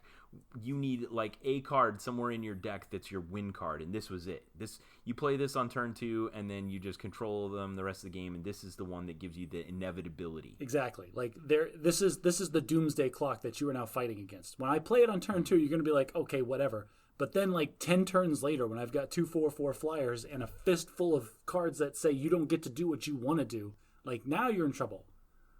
Yeah. Okay. I don't know if that's Dave. That feels more like Spike, man. Oh, Spikes don't play control decks. Sometimes they do. Yeah. It maybe I people did not like me playing that deck. Like I played that deck long enough that people saw I would play that and then like one of the other cards, and they would just like, all right, forget it. I don't want to play with you anymore. Like there was some Spikes only play control decks. But this is different. My favorite kind of control deck is the control deck where you're going to lose because when time is called after an hour, we're still in game 1. Yeah, well, Louis Scott Vargas just released a new video this week because there was a bunch of bannings and it changed the format a lot. And he's like, maybe blue-white control's viable again. And in his video, when he introduces his deck, he's like, I know it looks like this deck is thin on win conditions, but the way this deck wins is your opponent gets so frustrated they concede. Yes, I actually watched that video that you're referencing, and those are my favorite decks. Like, your opponent's just going to be so mad they quit. Like, perfect. Yeah. That's your win condition. Yes. It's a psychic attack. Well, sixth on my list is a card called Treetop Village. So I think this is the first land on my list. You have a bunch of land on yours. This is the first land on mine. Treetop Village was one that had been around for a while. So when I first started using it, I had this sense of kind of like heritage. Like it had been reprinted in one of the core sets, but it was an old card. It taps for 1 green mana, but it has this flavor idea that there's like apes hiding in the trees and you can get them to come out, and it's a forest that comes into play tap, but then it can turn into a 3/3 and hit your opponent. And the reason this card was important to me is because I realized how important manlands were. In a format where you can have Wrath of God, after a Wrath of God, Treetop Village can hit your opponent for 3. So it just the variety and the fact that your lands are also an important part of your deck. That's why this is in my signature spellbook. That's a good one. I like that one. My 7th card is Flicker Form. And don't even look it up. It's not worth it. It's got a lot of text on it, but yeah. Good. You looked it up beforehand, okay. So Flicker Form. No, I remember you playing decks with this in it, Josh. This was my Dave coming out again. So Flicker Form came out, and it has a lot of text on it, but basically what it says is, like, you put it on a creature. Like, it's a magic effect that sits on a creature forever, and it gives the creature the ability to disappear from the game for a split second and then come back, with everything still attached to it. And I remember saying, like, this card's pretty good, and everybody booing, like, boo, that's a $1 rare, it's so terrible. And I went on a crusade. I held this card up, I'm like, no, I will prove that this card is good, and I made a deck around Flicker Form. That sounds so like you. I love it. So I made a Flicker Form deck, and I remember specifically, I was playing at a Friday Night Magic, and I played against like the most hardcore Dave that we had at the time, and he was playing his ridiculous Legendary Dragon Kakusho like reiteration deck that just like destroys you. And I had this little bulk rare that was just crushing him. Because, like, he's like, I'm going to attack you with my 5/5, then I'm going to sacrifice, I'm going to do 15 damage to your face. I'm like, okay, I'm going to pay 4 mana, and I'm going to make 2 guys. I'm going to hit you for 5. I'm going to gain 6 life. I'm going to tap that down. I'm going to bounce this back to your hand, and then I'm just going to gain 4 more life because I can't think of anything else to do. And, like, I built the deck around the concept of things like entering and leaving the battlefield constantly and, like, getting all these triggers. And it was just great. And people were willing. So this was the only other card that I've ever like actively collected. Like people were like, "Oh, you want to trade cards?" I'm like, "Dude, whatever. Here's my pile of garbage." But I had a full sheet, like one of those trading card binders where I had 9 slots, and I was able to fill them. I filled the whole page with Flicker Form, and the one in the center was a foil one. And because people would trade them to me for nothing, like, and I would go through their pile like, "Ooh, Flicker Form, I want it." And I think I ended up with like 20 or 30 copies of the card because nobody wanted the stupid thing. Do you still have them? I don't think so. I've been in. I want you to send me a photo of a page of Flicker Form that I can put on the Facebook. I wish I did. And the reason I say that is because I went to a tournament in Richmond once, a big tournament, like a PTQ. And the artist, the guy who drew the art that was on Flicker Form was there. And normally I don't care. I don't care about the artist. They always have artists at these tournaments. And it's like, I'll walk by their booths, like whatever. This guy, I stood in line because I sat down. I'm like, hey, I love Flicker Form. And you made the art for Flicker Form. He's like, I don't even remember that art. And I'm like, it's fine. Don't worry about it. And there was nobody else there at the time. And I felt really bad, but I asked him. And he took all the cards out and he laid them down in that 3x3 grid. And he, with his silver Sharpie, he redrew the Flicker Form art over all 9 cards. So that way, when I put them back in the sheet, I had this Flicker Form. That's awesome, and you don't have it still? I don't have it. Ah, I know, but that's why Flicker Form came to mind because it was just a stupid little card that I decided to champion, and I loved it. I don't know if you realize this, but you just told like 4 stories about Flicker Form, and you just made the best case for that card being first in your signature spellbook. Like, you championed it, you won with it, you got it autographed, and you trade for it. I mean, that like all those are reasons why this is Josh's signature spell book. Flicker form is in it. So if I would agree with you if flicker form was any good. Like people, no, like it's exactly that it's not good, which is why.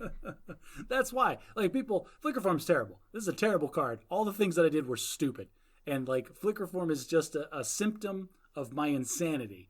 But like I had fun with it and I enjoyed it. It's not my favorite card ever, but I like that card, which is why it's in my signature spellbook. It belongs in your signature spellbook. Well, next in my signature spellbook is one called Feather the Redeemed, which is a known very good card, but which I've had great success with. In fact, it was the source probably of my greatest tournament success ever when I went deep into day 2 in Grand Prix, New Jersey in 2018.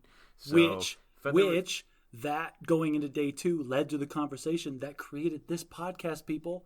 Feather the Redeemed is the reason this exists. All right, well then the ones we saved for 7th in our list are probably our signature spells. So Feather the Redeem costs white, red. It's a 3/4 angel, which says if you cast a spell that targets a creature you control, exile it, and then at the end of the turn it goes back to your hand. And so it can take a deck full of like pitiful, useless 1-mana spells and turn it into like this synergistic, recursive powerhouse, and that's what it does. Well, and there is one card that it costs 1 mana, and it gives a creature protection. Like it stops, like you pick a color, and anything that is that color cannot affect that creature anymore for this turn. And then that coming back to your hand every turn, like people will scoop to that. It's like, oh, you have an untapped white mana source and that card in hand. Forget it. I'm done. There's nothing I can do to get around this. Yeah. So Feather Redeemed is in my signature spellbook. You know what drives me crazy about Feather the Redeemed is, like you said, it's an angel, and his title is The Redeemed. All I want to know, Ben, is what did Feather do to fall out of grace and then come back to redemption? And you can't tell me that. This is a gap that the Bad and Magic podcast can fill in the universe. We need to give Feather the Redeemed some backstory. You know, it sounds like one of those funny internet stories. It's like, and then I woke up and I was holding a Klondike bar. Well, no, I think that story exists. I just don't think you can tell me what it is. That's what drives me nuts. No. But these are the kind of games I play at the dinner table with my children. Who cares what the real story is? We need to come up with the Bad at Magic podcast reason for what Feather the Redeemed did. What did Feather do as an angel to fall from grace, and how did he then redeem himself? There's 2 stories there. Yes. So great. So epic. Okay. All right, what's last on your list? The last on my list, and the reason it made this list is because I have it here in my hand. Like, I don't play Paper Magic anymore, but this card I have because I have to say it's my favorite art. The only reason I like this card at all, in any way, shape, or form, is because I love the art on this card. This card is Silvermere. That's your inner Vorthos. That's what it is. Well, and I like flavor text, and I like the stories, Ben. I like the stories, and that's the Vorthos. But this is Silvermere. It costs 2 colorless mana. It's a little 1/1 creature, and he taps for blue mana. And he's a little robot guy. He's an Artifact creature. He's a Myr, M-Y-R. And that's a whole creature type that existed at a certain time in Magic. And the only reason I like Myr as a creature type is because the art on this card. Like, and this is the original printing. Like, if you look this up, there's 2 printings. There's a later one that's garbage. It's the earliest, the original. It's terrible. It is terrible. The original art is fantastic. And I look at it and I just think, like, this artist went into such detail. Like, he's got little kneecaps, and I find myself looking at him like, how would a robot's kneecaps work? And this really cool, like, beaky kind of shape to his head. And I don't know, just something about this poor little robot sitting in the rain, looking like somewhat like he looks like he's either sad, tired, or plotting. And I like to think he's plotting something sinister in this rainstorm that he's sitting in. It doesn't even have any facial features. There's no eyes or nose or anything. But you're right; it's almost like it's portraying emotion. Yeah, and it's ambiguous enough that you could project any of those things onto it. That's probably, I'm projecting my own, like, you think I'm sitting here just doing my job, but I'm hatching sinister plots. Like, that's me projecting onto this poor little robot. To me, I look at it and I think he looks mournful. Like, the world has become barren and he wishes it weren't. You see, I see him taking a rest between dire, sinister operations, like in this stormy... That's good art. Good job, Kev Walker. Exactly. So that's why Silvermere makes my list. And I don't play Paper Magic, and I have a physical copy of this card that sits in my office because I like looking at it. Have you ever met Kev Walker at an event? I've never searched for Kev Walker at an event, but I have asked vendors, and they look at me like I'm a psychopath because this is a common from a set that came out in 2004. And I say, hey, do you have any foil original art Silvermere? And they look at me like, what are you even talking about? Like they deal with hyper nerds all day, and I'm the guy that gets the weird looks. All right. Well, my 8th card on my signature spellbook is a Dave card, I'm going to say. So recently, as I've started to expand into older formats, when you get a modern deck or a legacy deck, you really have to commit because it's expensive. And they can be worth $1,000 or more to get one of these decks. And when I finally decided what I wanted to commit to, I committed to a deck called Ponza, which is the name for just a basic strategy. We're trying to accelerate for as fast as possible to 4 mana and then do something powerful for 4 mana that puts your opponent at an extreme disadvantage. And one of the things you can do for 3 mana that puts the opponent at an extreme disadvantage is an enchantment called Blood Moon. Blood Moon sits on the battlefield and says, non-basic lands are mountains. Just like Time Stop, it's very simple text that has a lot of implications. Yes. It's like, oh, did you spend $3,000 on fancy lands for your super awesome deck? Well, guess what? They're all mountains. They are all 10-cent commons. Good job. Yeah. So I like playing Ponza because you can get out an early Blood Moon, and then your opponent has to either have an answer to it or play an honest game of Magic. And that's in my signature spellbook. Nice. So I really liked this signature spellbook thing that we did, and I'm gonna tell you now. This is on my list of things to build in my garage. I want to build a frame for my signature spellbook. Okay, well, you look at this and you think of a wood carving project, and I look of it and think I need to make some graphics. So I'll do up some graphics of you and me and our signature spellbooks, and you can start the frame. Fun. I really enjoyed this little exercise of sharing stories about random nonsensical things that don't actually pertain to our life as adult men and parents, but that we spend so much time and emotion on. Yeah, and some good reminiscing down memory lane. Well, I'd like to transition to Bad at English. We normally do it earlier in the podcast, but this time I wanted to do it a little bit cheeky and talk about some of the British words for articles of clothing.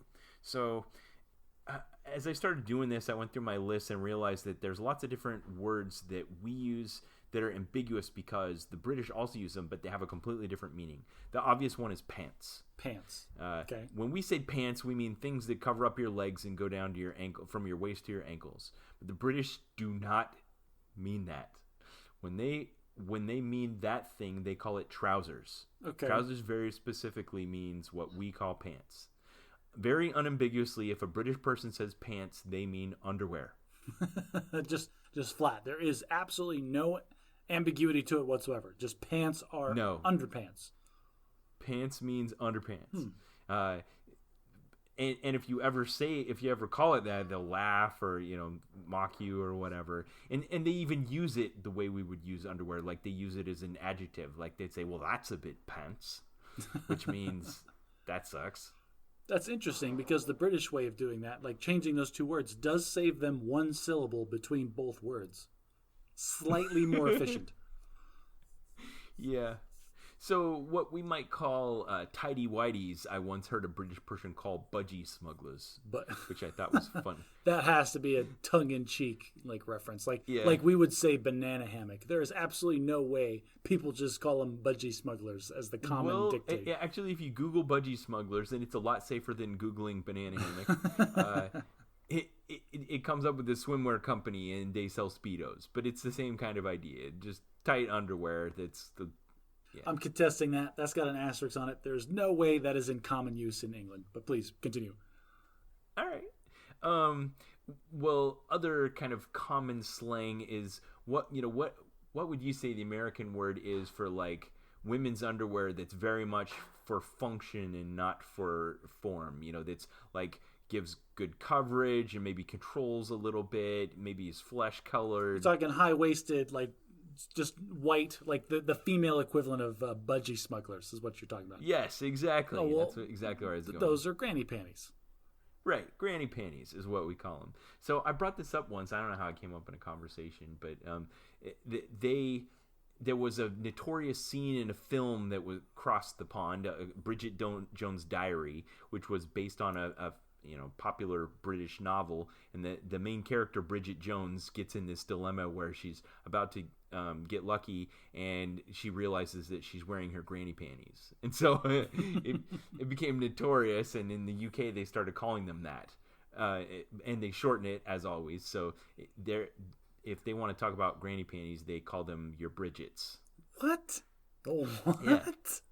Oh, apologies to anybody in the country named Bridget.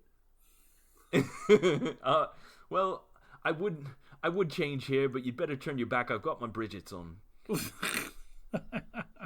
That I don't even want to know how and when that scenario would take place. Yeah. Well, they also, before Bridget Jones' Diary was popular, they would call them apple catchers. And I Googled this. I'll put the image in the library. It's funny. Don't just Google imagine apple like an catchers. old lady like filling her underwear with apples. You see, that's why don't Google that. Like when you're calling any kind of underpants apple catchers, that's an elaborate story that I just don't want to know. But okay, yeah, I'll put a graphic on the Facebook with the usual album of the episode. You can take a look at that. Okay. Now, one I heard come up in a conversation that I kind of raised my eyebrow at was vest.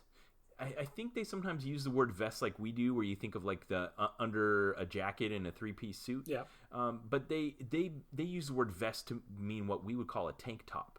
But the context I heard this come up in was they were talking about a trashy person sitting on their front lawn drinking vodka at 10 in the morning. And they said he was sitting out there in a string vest, drinking vodka, sitting on a piss-stained mattress. Like, imagine like the trashiest thing you can think of. That's what they were trying to describe. But string vest is the word we would call wife beater. Okay, like, so a person sitting on like a soiled mattress drinking vodka in a wife beater in like whatever time of day, yeah, that's pretty trashy. Now, however, you replace that mental image with somebody even bare-chested wearing like a tweed vest or something, like like what we call a vest, and that makes it much classier. It's like, oh, that's a gentleman down on his luck. That's right. But yeah, what we call a wife beater, they call a vest, and they mean tank top. And one last one, just for good measure, that also would throw me for a loop whenever they would do it. The word boots. When we use the word boots, we exclusively mean footwear that exceeds the top of your ankle. Yeah, like there's a wide variety of things that fit into that category, but generally it has, in order to be called boots, it has to exceed the top of your ankle. But the British have no such restriction.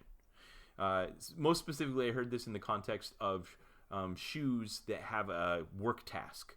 Like soccer players wear football boots, they would call them. I need to go out to the pitch for the football, but I forgot my boots. And I'm like, boots? Why? What do you need boots to play soccer for? So, a lot of times when you do bad at English, I'm genuinely interested or mildly entertained by all the things that you're bringing up. The shoes versus boots, I'm very, very Ron Swanson about this. Like, oh, we don't have that in America. Like, just, like, okay, Britain. And then crunch on some bacon. Yeah, way to get it wrong. They're shoes. Good job. Yeah, no, they're just wrong about that one. and while I'm saying football versus soccer, they're the ones that stuck us with that word. But we'll talk about that in another Really? time. They came up with soccer and just made us say it to make us sound stupid behind their backs? Yep, and then switch back. And then they switch back? That sounds like a British prank that they would do. It's like, we said something was something else and then switched back when the Yanks weren't looking.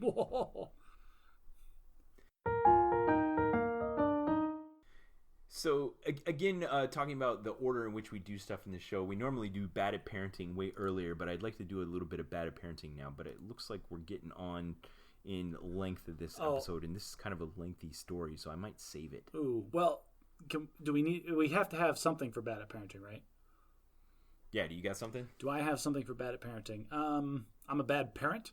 Does that count for Bad at Parenting? Like, okay, how about... So today's Saturday, and like I was playing video games with my family all day, which was super fun. But then here we go. Has this ever happened to you as a parent, where you're hanging out with your family, and then you're like, oh, I need to go to the restroom, I need to get a drink, whatever, and you walk out of the room, and then you're just like cruising through your phone for a second, and you find like an interesting video or like an interesting post or an article or something. Like I came across a Magic the Gathering video that was like 40 minutes long. And before I know it, I'm laying in my bed with the covers over me. Just like, it starts slowly. You're watching it and like, oh, I should sit down. And you sit down. I'm just getting up to go to the bathroom. And then I'm going to put my feet up. And I'm going to kick my shoes off. Then I'm going to lay down on the pillow. And then it's a little chilly, so I'm going to put the blanket over me. And so then my wife walks in and is like, what are you doing? I'm like, and then I pause and realize, I'm going to the bathroom. I'm laying in the bed by myself watching a YouTube video, avoiding my family because I just wanted to watch a video in peace. Like, and I feel bad when she catches me doing that, and like she catches me in that position like way too often. But like, does that make me a bad parent, Ben? That's a good example of bad parenting. I think we all do that. There's this classic scene from Malcolm in the Middle, which you and I talk about sometimes, where the dad, I forget the character's name. Hal. She's like, honey, could you change the light bulb? Al, could you change the light bulb?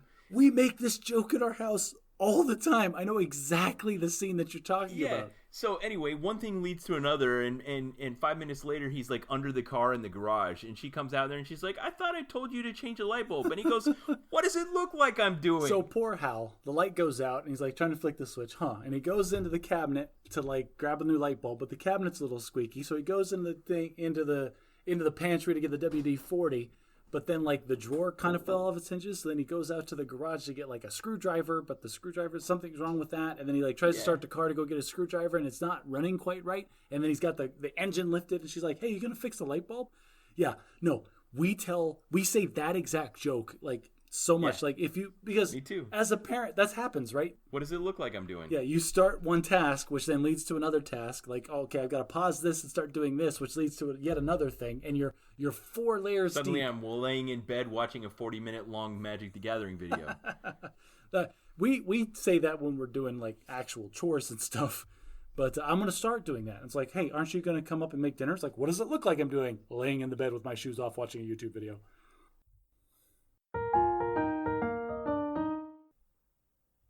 Oh, Nicole has something for you. You got to let her in. Let her into what? Into the room you're in. Oh, stand by.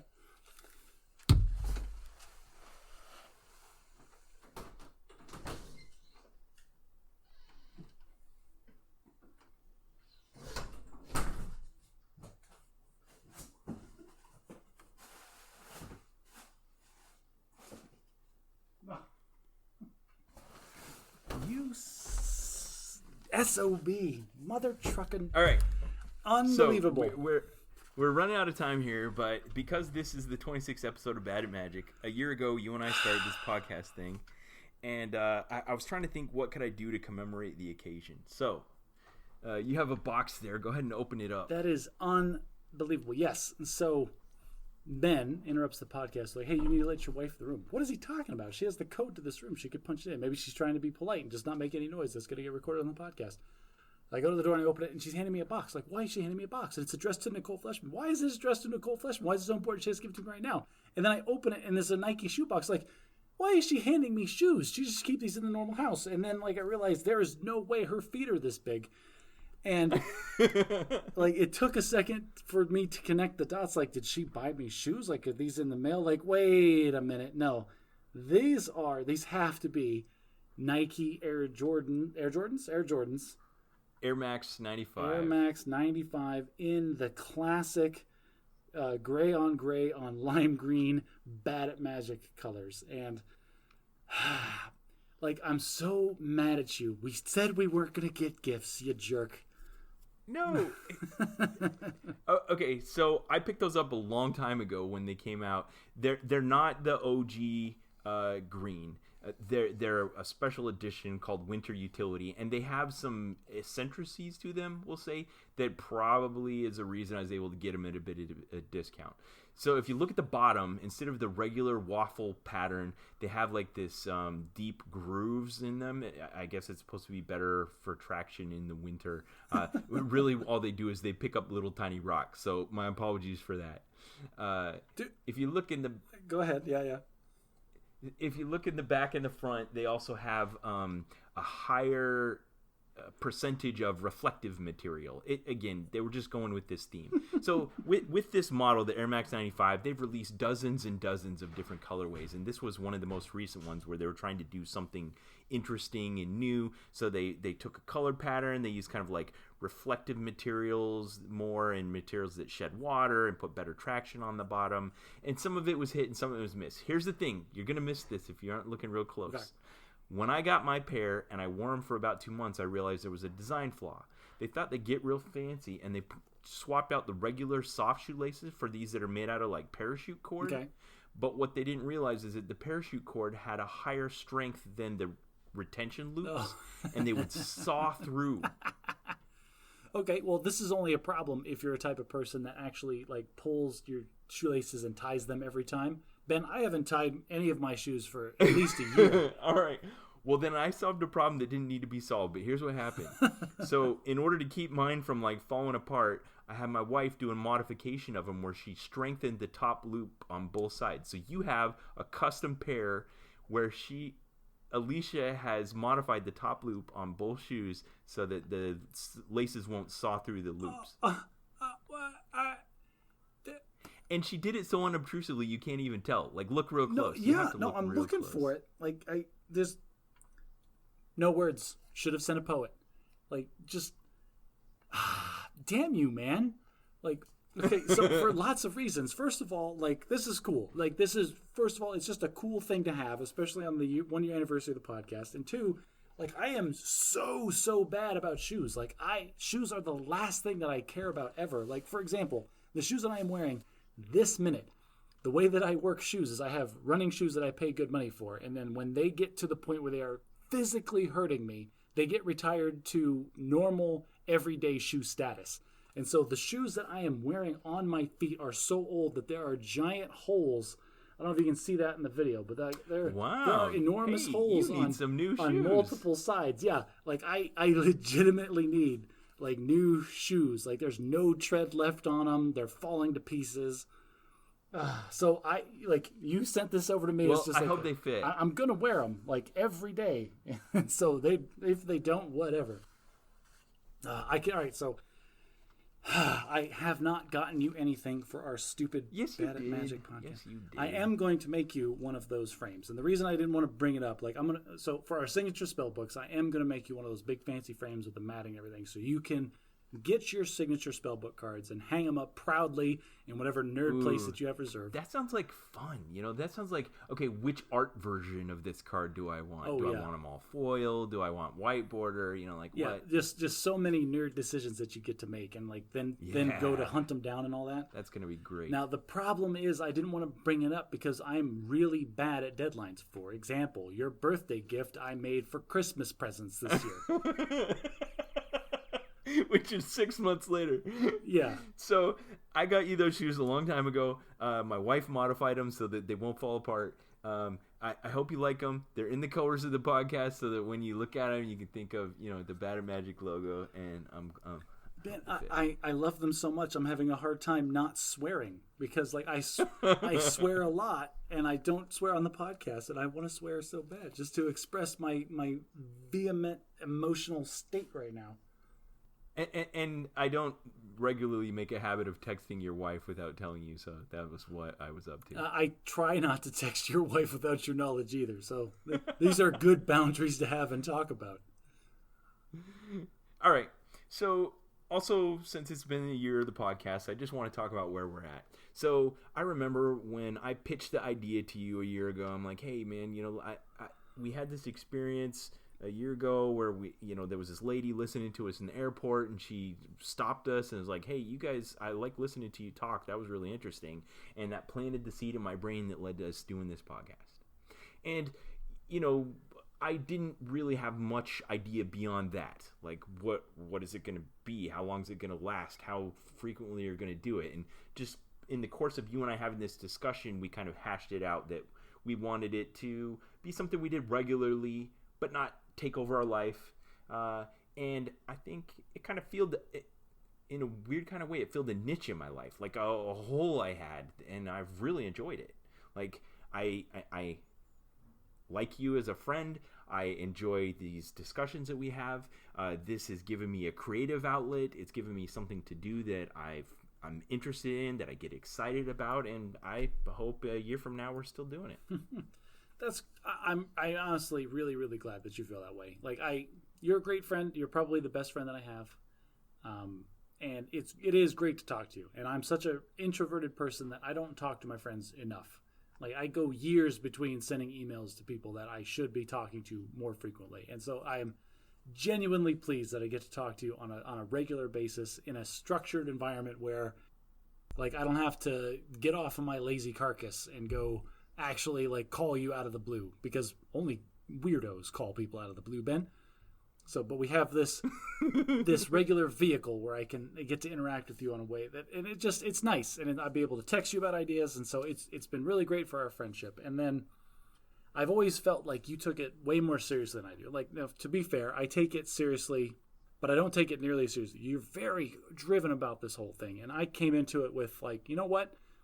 We have good conversations. I like talking to you, and if it's a little extra work to record everything and get it out there for whoever. Like, honestly, if we get 0 listeners, if nobody downloads this podcast, I think I'd still like to record it and do it with you, just for no other reason than posterity.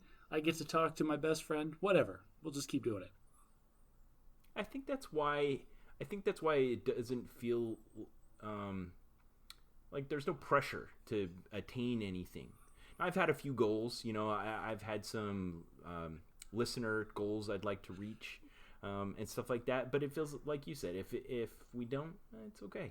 But I think that's also what makes it easygoing and worthwhile, and why people like to listen, because we're not out to try to support our lives on this or anything. We're just a couple of guys living our lives, and maybe other people are interested in the kind of stuff we want to talk about. And that's the internal vision. That's our drive for doing this podcast. Now, from the outside, I have gotten feedback recently where people have told me the podcast sounds a lot better. Like, I had a listener that told me that they went back and listened to episode 1 and then re-listened to, like, the latest episode that was released. They're like, you guys have gotten a lot better at this since you've been going. And that's good feedback from the outside. And yeah, we do take it seriously. I don't know if anybody knows this, but if you listen to, like, the first handful of episodes, like, my sound quality is garbage because I had a $5 Amazon microphone and I was recording in a very echoey room. I have since, like, my family bought me I love it. My family bought me a super nice microphone, and I modified. Like, I made physical, permanent modifications to the room that I am sitting in order to support giant quilted blankets that completely surround me in this pillow fort. And I shut down the air conditioning, and right now, Ben, it has to be 85 degrees in here, and I am physically sweating. And so, like, we do put effort into this podcast. If you think we sit down and just BS for a while, that is true. But I'm also very uncomfortable. I think sometimes people get a sense that it's a bit of a commitment, because every 2 weeks we get together and we do this recording. But I've had people ask me, so, like, how long does it actually take to produce it? And what's the division of labor? I'm like, well, it happened kind of naturally. And it's funny, you feel like I do more, and I feel like you do more. But we both contribute. We each record a separate audio file, and then we get into Audacity and edit out noises and level and make the audio quality good so that we're producing a high quality product that's easy on the ears. We bought microphones to do, but I'd say for probably about every hour of podcast content, I probably spend about 3 hours planning, producing, editing, all that kind of stuff. You're definitely doing more work than me. I'm probably more at, like, the 2-hour level. For hour of recording, probably 2 hours worth of work on my side. Now, once I finish editing the audio file and send it to you, then what happens? What do you do with it? Oh, the publishing process, I've gotten down to a science. Like, I just have to get the file uploaded to a specific place on the server, and then I did put a lot of front-loaded work. So I did have to spend a significant amount of time setting all of these systems up. But now that they're up and running, it's a fairly quick process to say, hey, server, website, this is the latest podcast episode. Here are the show notes. Yea, verily. Deliver it to all of our faithful 8 listeners. Nice. And, in the modern times, that automatically gets it on iTunes and Google Podcast Store and all those kinds of places. So I guess that's pretty nice. So I do the audio editing. I tend to write the outlines for the show, and then you do the web publishing and the distribution of the audio file. Basically, I think that's where it boils down to. And like we both said, we're doing this for fun, and we will do this for posterity, probably just to keep up with each other forever. That said, if you're listening to our voices right now and you are genuinely entertained by the things that we talk about, recommend us to a friend. I feel like that's a very low-level thing. Like, hey, I got a podcast list. You just shoot it out there. If you tell 2 people and they tell 2 people, and then next thing you know, the whole planet listens to Bad at Magic Podcast. That's right. We'll be like Bill and Ted. There will be peace and harmony in the universe. Be because of wild stallions. Excellent to each other.